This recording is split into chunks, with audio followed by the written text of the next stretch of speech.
and Donnie studio at the Coaches Podcast Room at Steve Spurrier's Gridiron Grill. A lot to talk about today. Hopefully, joined in just a minute by our special guest, Taylor Jacobs, great wide receiver at the University of Florida, and great guy, too. I've talked to him many times. A lot to talk about today. Well, eventually, we'll get to all the other things that we always do here. We brought on a new sponsor this week. I'm excited about that. I think I may be out of room for sponsors.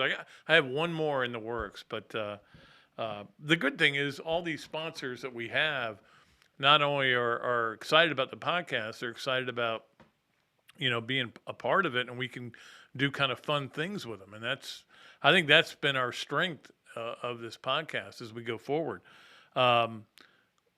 It's an interesting time right now. I'll tell you what, guys. I heard somebody on one of the radio shows I listened to on Sirius the other day talk about how he was fed up talking about NIL and transfer portal and expansion and all this. This was a week ago. And I was like, oh, calm down, man. You got a long way to go. I think I might be there too. I'm ready for some actual games because, as I told you a million times, no good news comes out of fall camp. It's never good news. All you can do is take the good news and know that it's coach speak for the most part, or player speak in some cases. But in terms of all you get is bad news, and we saw that happen again this week. Or whether it was Scott Frost and Nebraska's in a load of trouble because they had a bunch of workouts that were during COVID that were not legal, and then Scott Frost basically threw his former AD under the bus, and maybe that's why the AD got let go or left, Bill Moose, and so Nebraska's got issues. Kentucky with a bunch of issues as well to talk about. So we'll get to all that. We'll also talk a little bit about attendance for the Florida games that Jeff Cardozo and I talked about on Wednesday. So we'll talk a little bit more about that today as well. But right now we're going to go to our hotline. We're working on a name for that. That's where it's going to come from for our new sponsor, and talk to one of the great Gators of all time, my good friend Taylor Jacobs. Taylor, how are you today on this beautiful Friday? I'm doing great. How about yourself? I'm doing good too, man. Hey, we're sitting here in Spurrier's Gridiron Grill. Did you ever think you would see a restaurant named after Steve Spurrier? Never, never in my wildest dreams did I think that Coach Spurrier had it in him. Well, that's the thing. Spurrier not only recruited you, he drafted you as well, didn't he? Right. Yeah, he's a first class guy. He believed in me when I didn't believe in myself. And so for that, I'm forever indebted to him, and I'm so grateful to have a coach like him. So let's go back to when you were first recruited to Florida. I mean, you were in Tallahassee, and we all know there's another school there. But Right. what got you to come to Florida? What was the impetus to come here? I honestly, I was just talking to somebody about this yesterday or the day before that, and I honestly, I really felt like Florida was making a mistake. I'm like, guys, I'm not worthy of this. For them to even offer me a scholarship, but I felt like, man, University of Florida made a mistake by offering me a scholarship, but I was going to make sure that I wasn't going to let them down. And, I honestly, no one coming in with that kind of attitude and really believing that I was just so fortunate to be there in the first place, was a blessing for sure for me. So it's pretty cool, to go, wear the orange and blue. I never thought that I would have that opportunity, like I said. And, Coach Spurrier sat in my father's office and said, we're going to give you a scholarship. We're going to offer you as an athlete, but we're going to teach you how to play wide receiver. And he and Coach Dixon and the rest of the staff, they turned me into a wide receiver. Well, you were a really good athlete in high school. I know you ran track as well, and were really good at that as well. So I think they kind of looked at you kind of like they did Jacquez Green when they brought him in. He Yep. was a quarterback, and they made, and Ike Hillier was a DB. They made some of those guys into great receivers, including yourself. Right. Yeah. They have had such a knack for knowing the things to say to us and things to really do to us to get us to unlock that potential that probably a lot of us didn't realize we had in the first place. Taylor Jacobs, our guest here in the Shackell Mercandani Studios at the Coaches Podcast Room at Spurrier's Gridiron Grill. And Taylor, I didn't even know this until I was kind of doing a little research on you, that you actually have an IMDb page. I did not know that. Oh, really? What is that? Oh, it's from now. Maybe this is a different Taylor Jacobs, but it's from something you did with the platoon of Power Squadron. Were you a voice? I had no clue. I don't have no clue. Well, it's got your picture up there, so I don't know what that is, but you didn't get into acting, is what you're saying. No, I'm not. That's not my strong suit. Well, I know you train people now, and how's that going? What have you been doing with that? Just really been real busy. I work with people from anywhere from the ages of 25 to 70 something. I'm really fortunate enough to have some really great men that I work with, and that really are basically my team away from the NFL. And I really don't stay in contact with a lot of the football players, but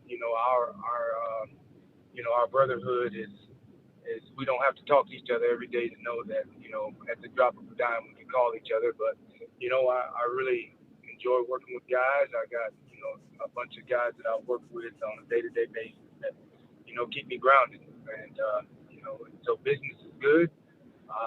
Got all that I can handle, and life is great.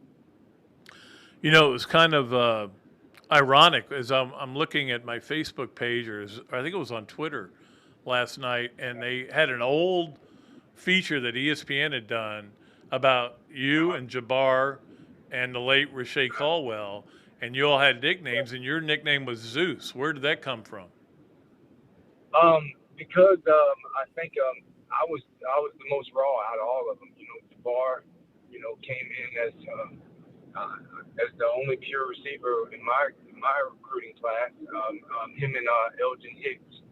Yeah, I remember Elgin Hicks. Yeah. I was there, and out of us three, I was the straight line speed guy, and I was also pound for pound the strongest, and and so I was really powerful guy out of when it was compared to us three, and that's where that name came from. That was unbelievable. I mean, that was right there with the Ike, Riddell, and Kwesi threesome, and you guys did unbelievable things. I mean, that 2001 team, I have sleepless nights thinking about how that team should have played for a national championship. Yeah, it's crazy that you bring these things up, because I was talking to somebody else about that as well. They're a Tennessee ball fan, and that year, Tennessee was known around that time to not lose in November, and we had Tennessee in the third slot normally every year during the season, and unfortunately that was when 9/11 was on that schedule. Was on that weekend. I guess 9/11 was on a Friday, and I think it was on a Friday, or whatever day that was. It But was actually, I tell you what it was on a Tuesday, because I remember Tuesday, that we had to go to media day with Coach Spurrier and Rex Grossman, all those guys, and we're right, like, what are we right, doing here? What right, are they right. even going to play the game? Right, and so you're right, and yeah, because I remember that it was a couple days, had passed, and they said that we weren't going to play the games, and we were so far removed from playing football. It's like our country is under attack. What football, and but when we finally got a chance to play Tennessee, it was like, okay, well, now we're playing Tennessee when Tennessee's normally strong, and we knew that we're in a dogfight, and a dogfight it was. We lost 32-34 in that game, and but that was the year that I kind of feel like, man, we had all the chips aligned for us to win a national championship, and I was the third receiver with almost 900 yards, and the other two guys that were ahead of me had well over 1,000 yards, and we had great running backs and great defense and great linemen, and across the board tight ends. We were ready to rock and roll, and Rex was hitting on all cylinders, and just didn't work out like that. But yeah, I felt like that was our year as well. My memory of that 2-point conversion is that you were open in the back of the end zone and Rex didn't see you. You know, it's wild how that whole thing played out. But I know that Rex was a rock star. And so it was something that he saw about that defense, and he was going for it. So I know that he was doing in the heat of the moment what he thought was the right decision. Well, obviously that team went down to the Orange Bowl and just killed Maryland. Brock Berlin starts that game because Rex is suspended for going to a strip club, but we won't get into that. But anyway, and you you see, I know all this stuff, but Right. you end up being the MVP of that Orange Bowl, and it had to be kind of Right. a weird feeling because you're the MVP, and 2 days later, Steve Spurrier resigns. Right, right, and it's wild. He came to me during practice and during the bowl practice, and he said, Taylor, you're gonna have a big game this week, and I'm looking at him like, okay, well, maybe you know something I don't know, but lo and behold, here we go, and he prided himself. One of the things that at least what I took from it, he never said it, but what I would think that he was thinking is that he's gonna get three receivers and he's going to bet that the other team, they may have two that'll cover his best two guys, but not a third corner that would be able to cover my third best guy. And when we start talking about trio of receivers, I don't think it's a mistake that you have three guys that could basically start on any team in the nation. If it wasn't for the other two guys that were in front of them or around them, what have you. So I think that there was some logistics to that, making that happen. Well, it was an amazing game, but obviously you guys were. What? By the way, I think you told me this on radio last summer. What did you do with that Orange Bowl trophy? Because they have a bunch of oranges in it. Right. So the oranges are of course gone, long gone, and it sits. I believe it sits in my mother's house, or it's at my house somewhere in one of the back closets. It's just those memories that I got in my heart and my mind are, far outweigh that trophy. And so, but man, but what a game and what a bowl game. That place was a classy show down there. It's great. But yeah, it was awesome, man. I was honored to be able to have that amongst all the players that played so good that night. That thing would be on my mantle. I guarantee you that. Yeah. I would just have it up there, and people would ask me what it was for, and I would tell them about how I was the MVP of the Orange Bowl. Who'd you beat? Maryland. Right. Maryland's terrible. No, they weren't that. That team was really good that year. Yeah, those were the ACC champions that year. They were. I remember there was a bumper Yeah. sticker that went around, and I'm trying to remember the score of the game. It was 50-something to 20-something. I can't, but that was a bumper sticker. It was like Florida 52, ACC champs 25 or whatever it was, um, but that was unbelievable. Now you guys are probably all wondering what the heck is going on when Steve announces his retirement, or not retirement, but he's going to the NFL, and then Ron Zook comes in, and you have this amazing year in 2002, and are all Right. SEC, and that had to tell you that hey, all the hard work was worth it. Yeah, guys, like I said, I came to Florida, believing that, the University of Florida made a mistake by recruiting me because I did not believe that I was deserving or I was good enough to even play at that level. And, with that becomes confidence issues. And, when my junior year, going into my junior year, the spring was coming in and they had five really, really good freshmen wide receivers. And, I was brought into the coach's office, and they explained it to me very, very bluntly. They said, listen, things just aren't working your way, and you have all the tools, but things just haven't quite been working out for you.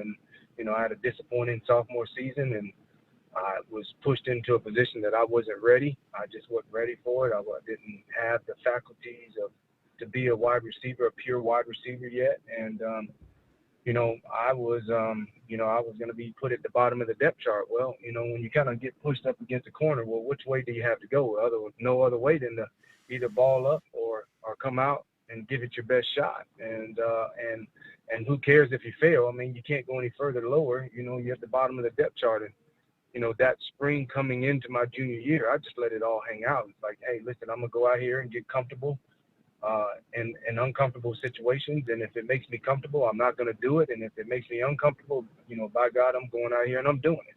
And, that was my breakthrough year. And, the next year I was third wide receiver and led the team in yards per catch. And then, my senior year, it came out and, I was on a roll, and I just felt like, whoever the other team's best guy is, that's who I was going to draw. And, I just felt like in a one-on-one situation, I was just as good as anybody out there. And it wasn't arrogance. It wasn't any swagger. It was just sheer, I'm here for a reason. Like, I'm supposed to be here. And so let me go out here and figure this thing out. And, I was, God gave me gifts, and, I tried to do my best to bring those to life, and it happened. Yeah, my memory was that the first play of that 2002 season, Rex threw you a deep ball. Like the Right. first play of the, because Rex wanted to throw it deep, so they were going to let Rex do whatever he wanted because they talked him into coming back. Right. Well, so the backstory behind that is that, we roomed together during training camp, or, our preseason training, whatever you want to call it. And we were talking one night when, after curfew, and I said to him, I said, I bet you won't throw it deep the first play of the game. and Rex, knowing Rex said, I bet you I will. And I said, well, and I think I said back, I said, I bet you won't. He said, I bet you will. Well, I said, well, then go tell Coach. And he went to Coach Zook, and he talked to Coach Zook about it.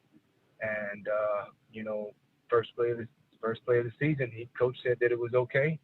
And we wanted to go, set the tone. And, by the grace of God, it worked out. It was cool, that came from training camp, late night conversation in a room. So it was cool, That's great. Hey, I know Yeah. that you had injuries when you got to the Redskins, and it's probably, you still lasted long enough. I think that you probably get a pension, right? Yeah, I qualify for the pension when I am old enough to collect it. I retired going into my 6th year. So, but that had to be deflating to get injured when you finally get to the NFL. I kind of chalk it up as, there were so many things that I just did not know. And, the NFL is a different beast. It's a business, and you don't always get a fair stick in it. When you got money involved and certain situations that people are invested into this place more than others, and my body was, I had a couple of freak injuries that I was, it all kind of started with me trying to break up a Hail Mary pass and my rookie year and falling on this guy's foot and damaging a duct in my pancreas, and the injury has never been up until that point, never been documented in the NFL. And it happens in boxing quite a bit, but I damaged the duct in my pancreas. And, I was out for basically a month. I was in the hospital for a week and lost a lot of weight. And, football is a game of momentum, and I just got kind of behind the eight ball. And, I gathered again and got myself going. And, my wife and I lost our first child to SIDS. And yeah, I remember you telling me about that. That's terrible. I'm so sorry about that. Yeah, it's unfortunate. And after that, we had two other sons, and I just checked out mentally. I asked to be released, and a couple months later, I was let go. I mean, but I was one of the fastest guys in the NFL, just like college, and one of the pound one of the strongest. And I had all the gifts. Mentally, after the loss of my daughter, I just kind of checked out. I just wasn't strong enough to bear losing time after trying to play football, and I'm losing time with my family, and tomorrow's not promised. And so I just checked out, honestly, and I asked to be released, and I got let go, and that was it. Are you two boys? Are they playing football? Yeah, they are. One's in 7th grade, one's in 8th, and they are the spitting image, well, an upgraded version, as my mom would say, of me. And so, I tried to kind of steer them away from football, and then get them to play other sports, but they feel like they're built to play football, and I'm not going to kill their dreams. So just support them the best way I know how, and let it be their dream, and let chips fall where they fall. Yeah, absolutely, Taylor. Hey, before we go, if you want to plug your business, go ahead. We like people to plug things. Yeah, I have my own business. It's, it is what it is. It's just an independent trainer, Tallahassee. I work with all walks of life and all kinds of people. And if people want to get better, want to give their best shot, want to be the best version of themselves physically, then I'm one of the guys that does it. So I'm just grateful for the opportunity to work with people and their health and their fitness. So great. That's great to hear. Hey, Taylor, it's always great talking to you, buddy, and one of my favorite players ever play at Florida, and we appreciate your time. I know you're busy, and thanks so much for coming on the Another Dooley Noted Podcast. We appreciate it, buddy. Well, Pat, I tell you what, you're one of my Gator great favorites as well, because without you seeing me come from a little boy into growing into a grown man with a family, and you are one of the bright points in my life, and thank you for everything that you've done for me over the years. So I'm grateful for you too. Well, thank you, Taylor. We'll see you, buddy. All right, you take care. Have a good one now. You too. Thanks so much. All right, bye-bye. The great Taylor Jacobs, who MVP, of course, of the Orange Bowl, in Steve Spurrier's final game. Think about that. We're in Steve Spurrier's restaurant, and it was his final game. But he, again, I didn't want to bring up what I knew about his daughter passing away from SIDS, but I kind of left that for him, and it's obviously a real tragedy. And anybody who's been through that, I had a friend who was doing a lot of fundraising for that. It's a terrible, terrible, terrible situation. All right, we got a lot of things to talk about. I want to talk when we come back about what you think the crowd is going to be. It's not like I'm asking you for calls or anything like that. This is not the kind of show we do. We do that on the radio. But Jeff Cardozo and I on Wednesday talked a lot about it, and I want to talk to you about it, and you can respond to me, obviously, through email or any other things like that. We'll take a break. We'll come back. Of course, we've got all the great things we always do on Fridays. Handle off 3 things. Can't wait for that. Adam's Rib to go. Gator of the Week. The Friday Football Fix. Leonardo's Quick Picks. All that and more coming up on Another Dooley Noted Podcast. Titan MRI, North Central Florida's premier independent diagnostic testing MRI facility. At Titan MRI, we're focused on you, the patient, having a great customer experience. Our MRI equipment is modern and 75% quieter than any unit in its class. And our MRI unit has one of the largest openings of any of the newer high-strength MRI units, which allows comfortable scanning for potential claustrophobic and larger patients. At Titan MRI, we look forward to serving you. Car accidents, trucking accidents, motorcycle accidents, and wrongful death. If injured or killed by the negligence of others, who will fight for the compensation you deserve? Shakow and Mercadante, 5 lawyers, more than 100 years of combined legal experience, millions in settlements and verdicts. Call Shakow and Mercadante, 371-3000. Rebuilding lives. Hello there, everybody. I'm Pat Dooley, of course, from Another Dooley Noted Podcast. And this is a great Adam Brewer, and he's just opened up a place here, Adam Brewer to go. What gave you the idea to do this, to have a to-go place? We really like the fast concept, being able to get the barbecue. Now we have this new online ordering. So before it was a call ahead carry out, quick service.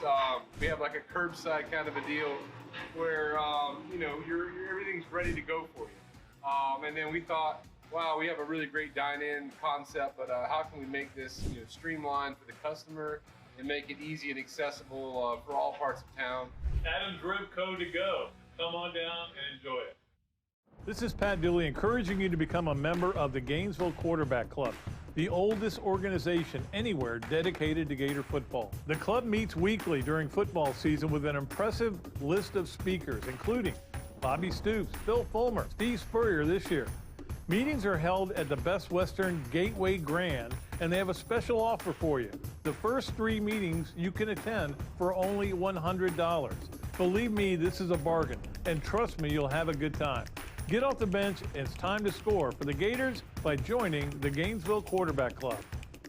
Great food, great atmosphere, a diverse menu, everything made from scratch, plenty of space, and locally owned. These are all the characteristics of a great restaurant, and you can find each and every one of them right here in Gainesville at Ballyhoo Grill. Ballyhoo Grill prepares all of their food fresh every day, from their salad dressing to their award-winning soups. Bring your family and enjoy dinner under the Tim Trebo Tiki Hut while listening to live music. Or if you're running low on time to eat out, they also deliver through Uber Eats, Fight Squad, and Postmates. A Gainesville staple that's been open for over 30 years. Check out Ballyhoo Grill on Facebook or at ballyhoogrill.com. For me forever.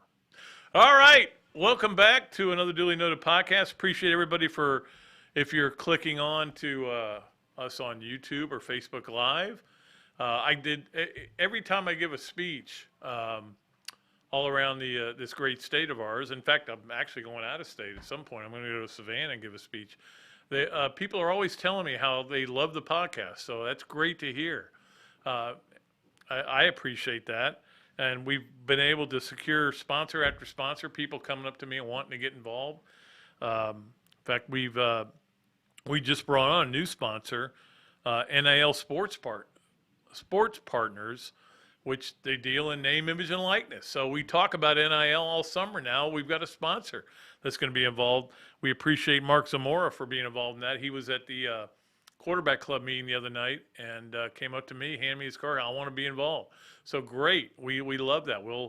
They'll probably be our Zoom call sponsor for that. So it's cool to get people to get involved. All right, we were talking before we brought on the great Taylor Jacobs. And I know that people probably get tired of me saying, oh, he's one of my favorite players. Well, Yeah, he is. He's one of my favorites. Steve Tannen was one of my favorites. Carlos Alvarez. Look, I have a lot of favorite Gator players in my lifetime, and luckily I've kept connections with them, with so many of them. The weird thing is, in the last 5 or 6 years, I don't have connections with anybody because it's just not the same. For example, I noticed that all the Zoom calls, I've been watching some of the Zoom calls, and, you know, again, you're talking to players, and the players don't even see you. They don't know what you look like.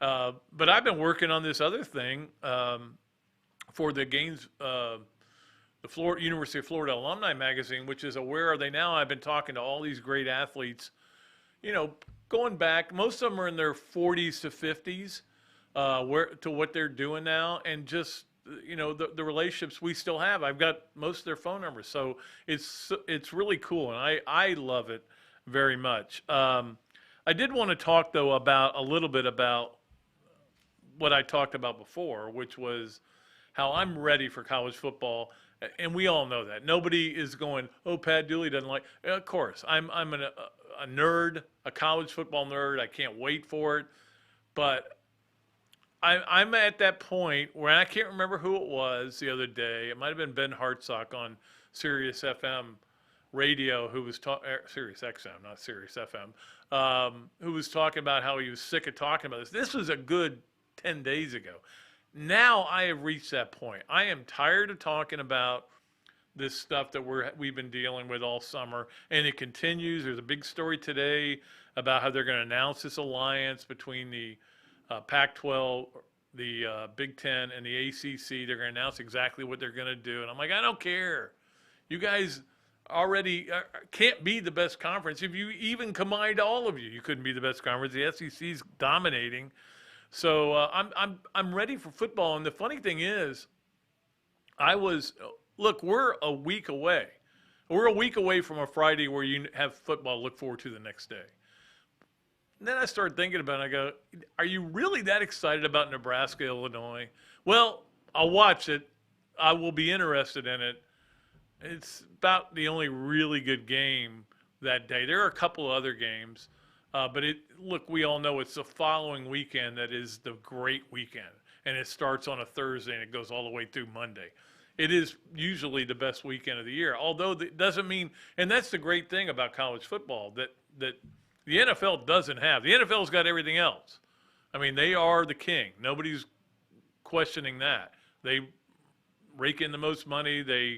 It's where you want to be. But in college football, the great thing about it is, especially with all the remember back in '84 when the lawsuit came down about televising games, because there was very restrictive on the amount of games you could get. And I think it was Georgia and Oklahoma filed the lawsuit, and it went to the Supreme Court, and they won the case. That allowed football not only for the expansion of TV coverage, but for more money to come in from those TV networks. So, but when you're sitting there on a Saturday in college football, and certainly that first Saturday is going to be that way, if you're bored with a game, there's 8 more to watch. So you find one that'll go, oh, wait, this one's going to overtime. It's Air Force in Utah. I don't care. It's overtime. So I am excited, but I am a little bit fatigued by this summer. The heat. It's like 1 billion degrees out there today.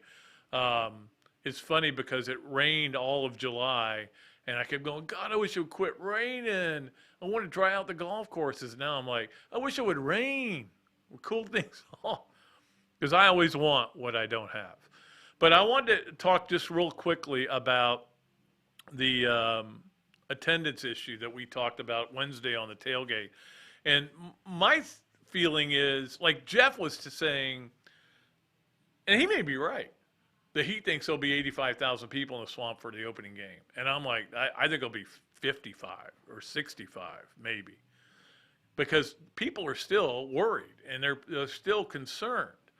I know that everybody wants football to be back, but it's FAU and you can watch it at home, and Georgia's and Clemson are playing at the same time. And to be honest, I'm not going. I hate to say it. I want to go to the Alabama game. I probably will. just because that's an event. But that goes back to the whole thing we talked about many times about you've got to bring in better teams. And obviously Florida's kind of stuck with the schedule this year. But I don't know where fans are. Now, it's very easy to say, oh, Gator fans can't wait to get back and tailgate and do all this stuff and be in the stadium finally. But this thing's not over. So I don't know how many people are. Don't forget, this is a nation divided. Now, I wish it wasn't, but it is. Half the people voted for one guy, half the people voted for another guy. Half the people are vaccinated, half the people aren't vaccinated. I mean, it is an issue. And I think there are going to be a lot of people that just say, I don't want to risk it, or I don't want to be around people like that. So it's going to, I think if I was going to put a number on the attendance, if I was doing over-under, I would go 70. I think it'll be under 70, though. And we'll see. Maybe you totally disagree with me. And I'm not talking politically here. I'm just talking about what I think the attendance will be. And it'll be kind of interesting to see what happens there. Obviously, there's been a lot of news this week. And, you know, the situation at Kentucky where 6 players were charged with armed robbery. Well, robbery, and one of them supposedly had a gun. And but apparently they'd already been taken out of and they weren't practicing. None of the players are players I've actually ever heard of, to be honest with you. I don't know. It certainly hurts Kentucky, and it's another thing swirling around you that you have to worry about. But we'll see where that all goes. But like I always say, and you know this, no good news ever comes out of fall camp. It's either false narratives. It may be true narratives. And we're going to find that out again this weekend, Saturday. I don't know if it's Saturday or Sunday that the Gators are going to scrimmage.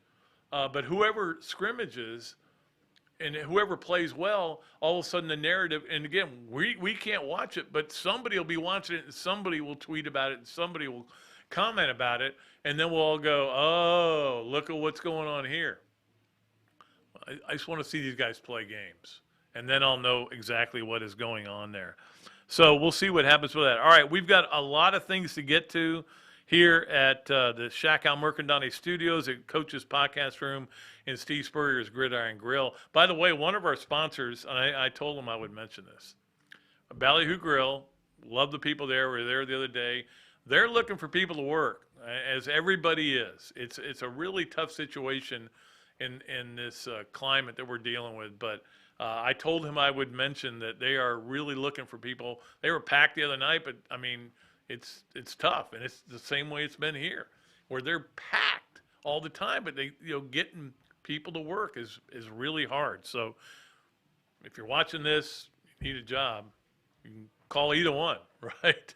All right, let's get to the Adams Ribco to Go Gator of the Week. And again, Adam, see, he's got it. He's smart.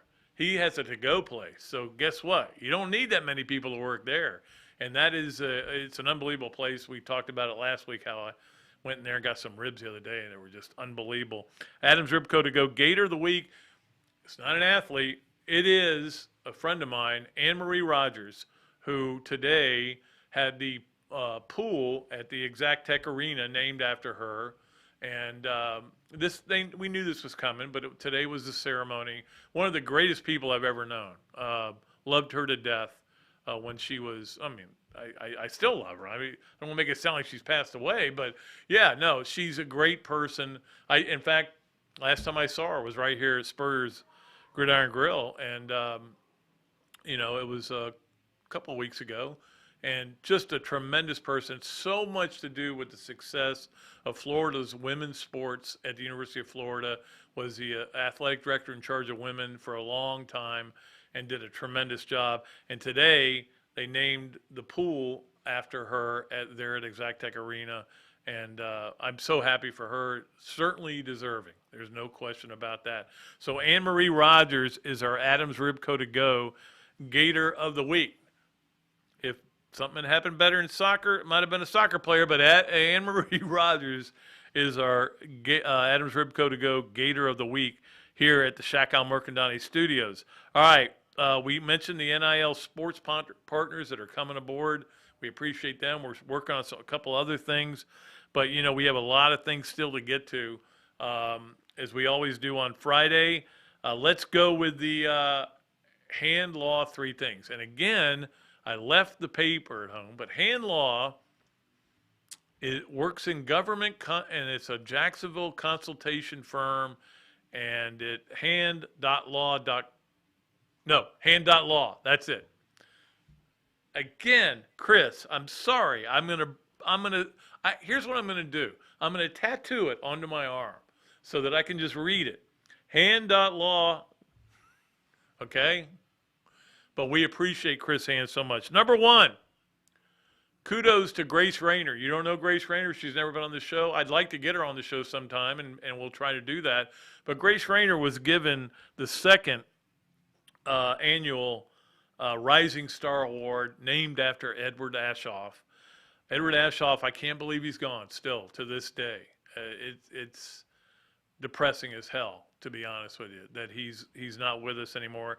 I still at times reach for the phone to call him, much like I do my dad. Edward was one of my best friends, and of course did a great job for ESPN and worked at the Gainesville Sun for a long time, and he touched everybody he was around. He was kind of like a young version of Bobby Bowden in that way, and that everybody who met Edward knows something about him. Well, Grace Rayner for The Athletic covers Clemson Tigers.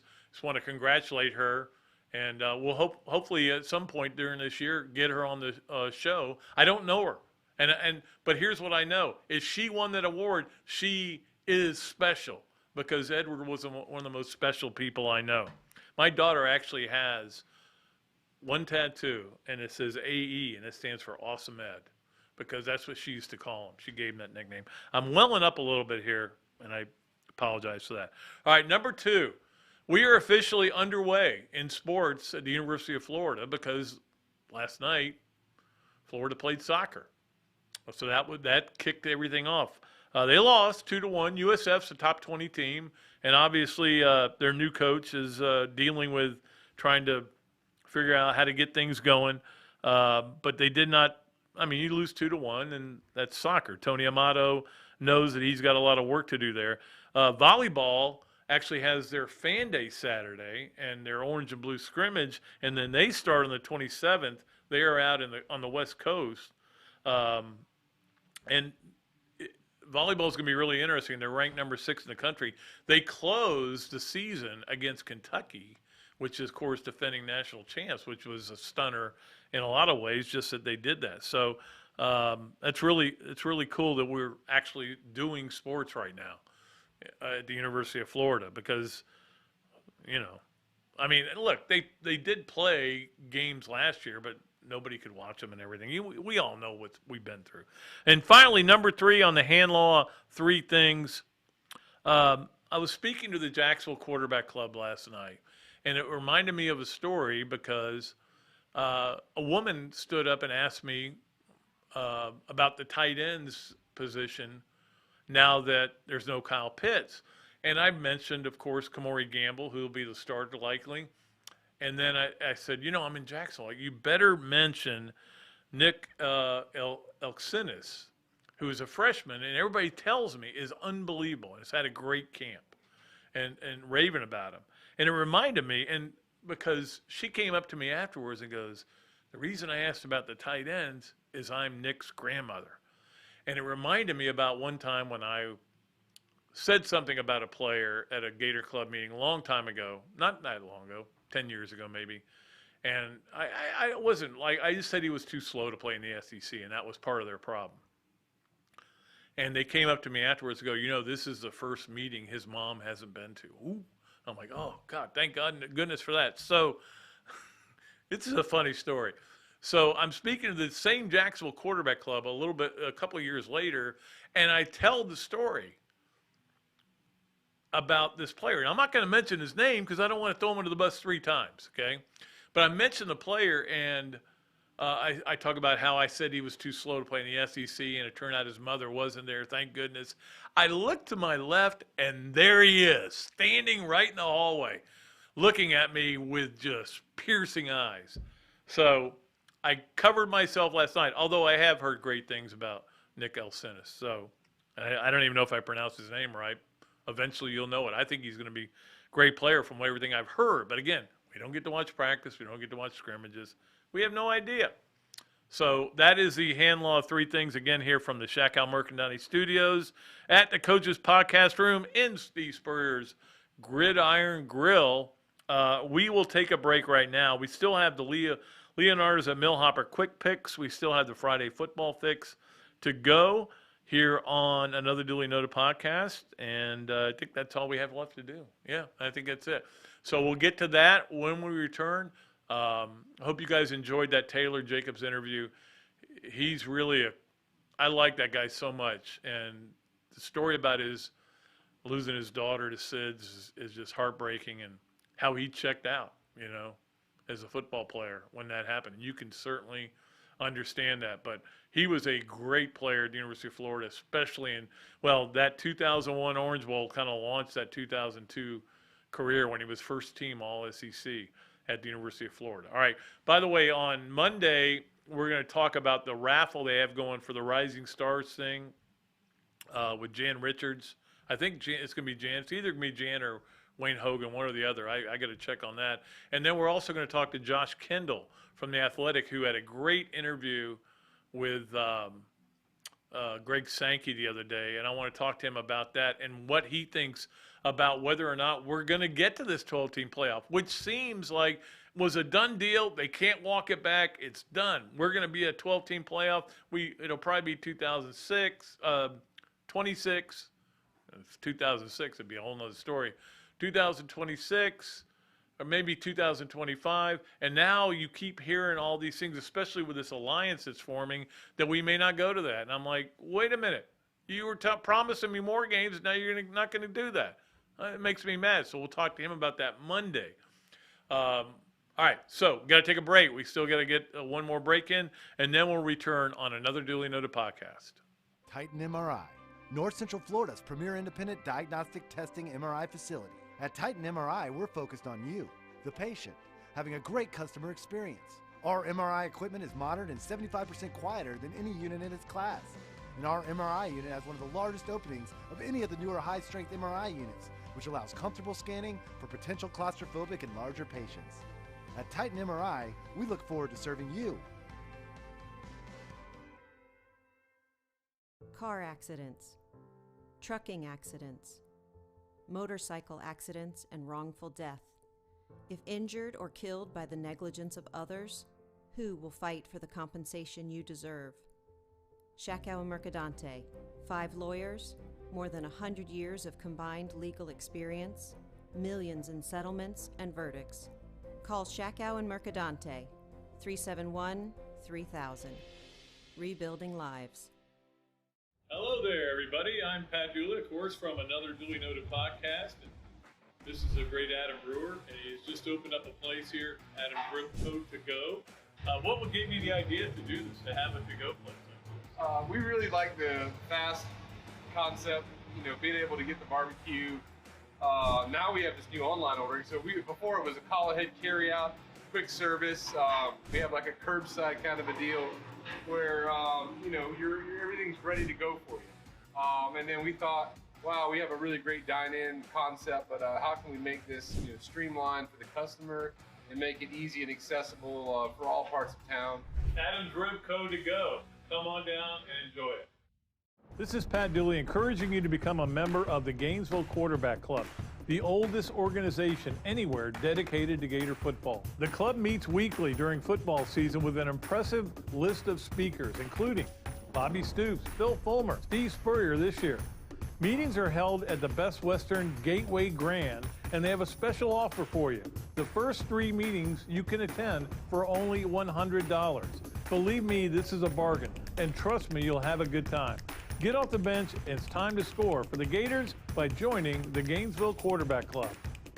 Great food, great atmosphere. atmosphere, a diverse menu, everything made from scratch, plenty of space, and locally owned. These are all the characteristics of a great restaurant, and you can find each and every one of them right here in Gainesville at Ballyhoo Grill. Ballyhoo Grill prepares all of their food fresh every day, from their salad dressing to their award-winning soups. Bring your family and enjoy dinner under the Tim Trebo Tiki Hut while listening to live music. Or if you're running low on time to eat out, they also deliver through Uber Eats, Bite Squad, and Postmates. A Gainesville staple that's been open for over 30 years. Check out Ballyhoo Grill on Facebook or at ballyhoogrill.com.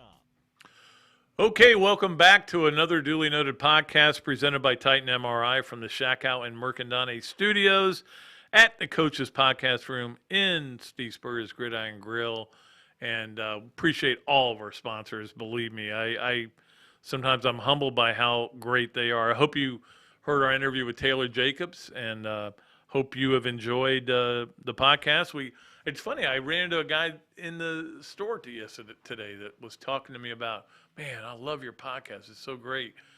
You need to get Robbie Andrew on more. And I'm like, well, we can get him on anywhere we want because he loves to come on and he loves to do it. You got to come up with, but I tell you what we'll do. I've been thinking about this. Maybe we'll do the Friday before the season starts, because that would be a perfect time to have Robbie on to talk about expectations and, talk about great opening games he has seen. I listed some the other day. I actually they posted my Friday. I think of the name of everything. I've got so many things going on. The Friday Fivesome on WRUF.com, which is 5 things that and my thing was about numbers and how 7, 11, and 15, since those guys left, haven't been a lot of great players. You know what players are the greatest numbers? Number 1. If you want to make a list, by the way, in that I spelled Keywan Ratliff's name wrong, and I apologize to Keywan for that.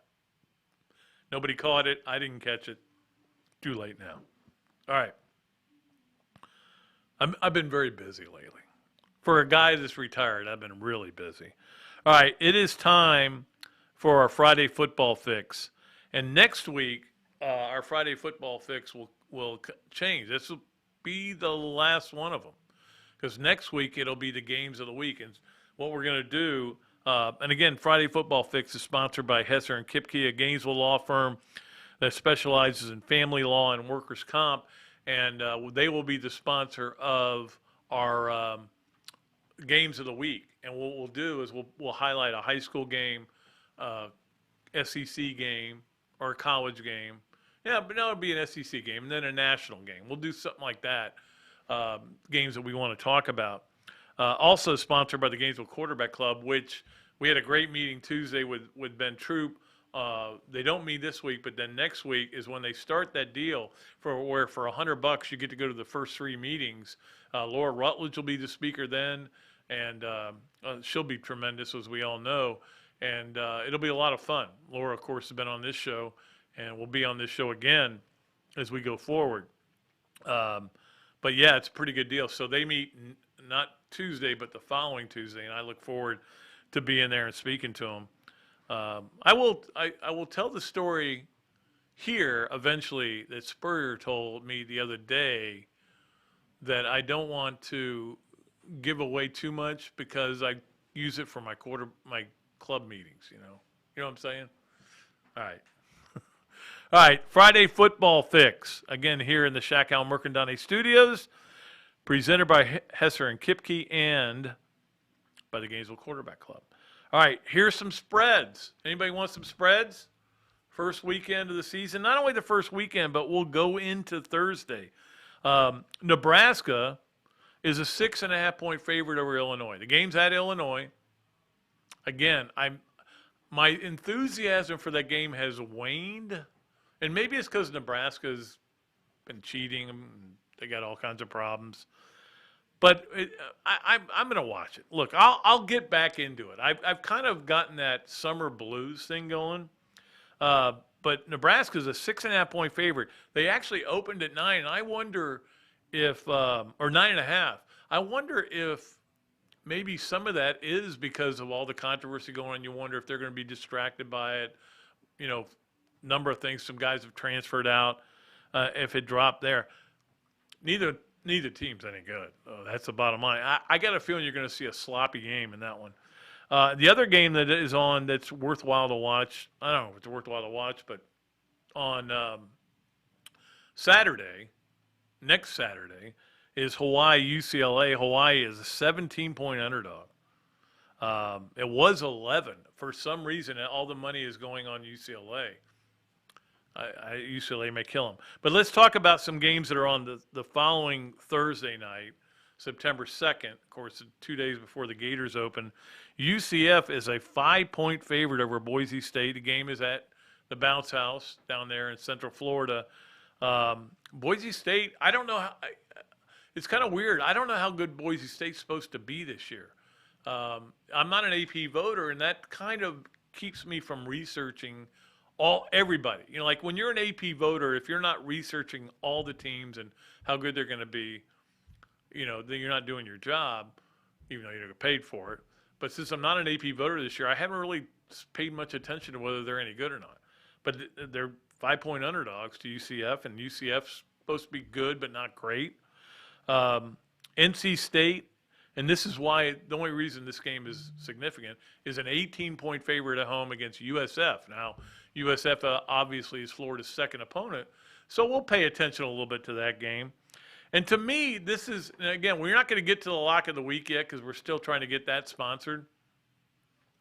Tennessee's a 33-point favorite over Bowling Green. Tennessee's at home. Tennessee, Bowling Green was terrible last year. They're supposed to be terrible again this year. But I don't think Air would be a 33-point underdog to Tennessee. Now, to me, that may be the lock of the week, but I'm not sure. Because I got to look into Bowling Green a little more before I would do that. Also, we've got Ohio State, Minnesota on that Thursday night. That'll be a good Thursday night of watching football. Ohio State is a 13.5-point favorite at Minnesota. Remember when Minnesota was the bomb just 2 years ago, and then last year they, of course, struggled and didn't do well with the COVID and everything. But P.J. Fleck hadn't forgot how to coach.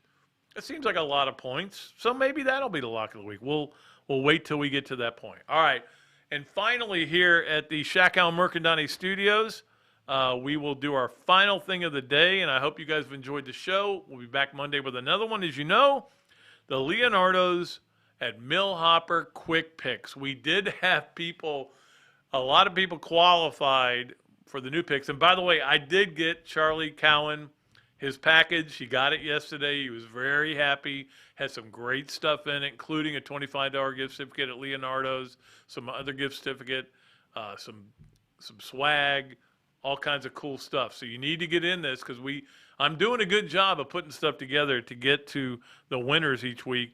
And, of course, last week, the winner, anybody who got in, if you pick New England, you were very smart. They only won 35-0. Now, it's a preseason game. You never know what's going to happen. I didn't get to watch it because I was speaking to the Jacksonville Quarterback Club, and obviously apparently Cam Newton played pretty well. Mac Jones played pretty well. I don't know if the Eagles are any good or not, but the Patriots won that game 35-0, and people who pick the Patriots are very happy. We're going to keep with the NFL until next week because next week we'll get back to doing some college games. Obviously, we're going to have a lot of things going on. Next week, it feels like my world's changing in a lot of ways because there's sports everywhere. But Tennessee at Tampa Bay, which is tomorrow night, so you got to get it in quick. I'm not giving you much time to goof around. Tennessee at Tampa Bay. It's a preseason game. I love that Tennessee team. They're going to win their division. The division has nobody else in it. Bucks are defending Super Bowl champs. We don't know who's going to play how many plays, but this is the second preseason game. Usually it's the penultimate preseason game where you do play more players, and since you only have 3 preseason games this year, I'm curious how much guys are going to play, so we'll see how that works out. But it's Tennessee at Tampa Bay. If you want to get in, all you got to do is email me, patrickdooley54@gmail.com, or I will post it when I get a chance tonight, and you can just respond via Twitter or Facebook. So, all right, that's going to do it for our Another Dooley Noted podcast here from the Shackhouse Mercandani Studios. at the Coaches Podcast Room in Spurrier's Gridiron Grill. I'm getting better at that, you got to admit. Thanks so much to Evan for producing. He does a great job as always. And thanks so much to Taylor Jacobs for coming on this show again. On Monday, we'll have Josh Kendall from The Athletic, and we'll talk a lot about college football with him. And we'll be in a game week. Not game week for the Gators, but it's a game week for somebody. Nebraska, Illinois, Hawaii, UCLA. Game week. I'm ready for it. I need it badly. Until next time, I'm Pat Dooley, and I am deep way back, and I'm out of here.